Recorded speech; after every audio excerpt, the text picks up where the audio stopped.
अक्कलकोट तालुक्यातील पितापूर या गावात मी उभा आहे। या ठिकाणी सकाळी 7 वाजल्यापासूनच 42 लोकसभा मतदारसंघासाठी आज मतदान होत आहे।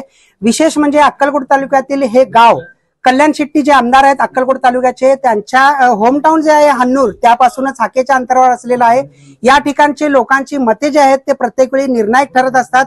यंदा प्रणितीताई शिंदे यांच्या पारड्यात पडतात की राम सातपुते यांच्या पारड्यात पडतात यांची मते हे आपल्याला येणाऱ्या 4 जून रोजी कळणारच आहे। परंतु तत्पूर्वी आपण जाणून घेऊया की इथं मतदानाचा हक्क बजावण्यासाठी कशा पद्धतीचा उत्साह लोकांमध्ये दिसून येत आहे। नमस्कार। पितापूरमध्ये आज आमच्या इथं संविधानाने जे मतदान करायचं जे अधिकार दिलंय त्या अधिकाराचं आज सगळेजण हक्क बजावत आहेत आणि आता दुपारचे 1 ते 1:30 वाजलेले आहेत। सकाळपासून उत्स्फूर्त गर्दी आहे, अजून पण गर्दी वाढण्याचं शक्यता आहे। आमच्या गावाची लोकसंख्या मतदान जे आहे ती 1900 आहे, तर कमीत कमी 1500च्या पुढे मतदान होईल आणि चांगलं होईल असं आम्हाला अपेक्षा आहे।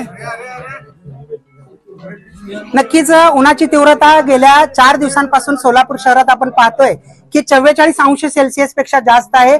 अशा उन्हाच्या तप्त अशा सूर्य जे आहे ऊन ओकत असताना, तीव्रता ओकत असताना सुद्धा सोलापूर जिल्ह्यातील आणि माढा तालुक्यातील असलेल्या दोन्ही मतदारसंघात म्हणजे सोलापूर 42 आणि 43 माढा या ठिकाणच्या प्रत्येक मतदाताकडून मतदानासाठी उत्स्फूर्त प्रतिसाद मिळत आहे। त्याचप्रमाणे अक्कलकोट तालुक्यातील मौजे पितापूर या गावात सुद्धा तशाच पद्धतीने लोक जे आहे अशा उन्हात सुद्धा आपल्या शेतातली कामे सोडून या ठिकाणी संविधानाने दिलेला मतदानाचा हक्क बजावण्यासाठी गर्दी केल्याचं पाहावयास मिळत आहे।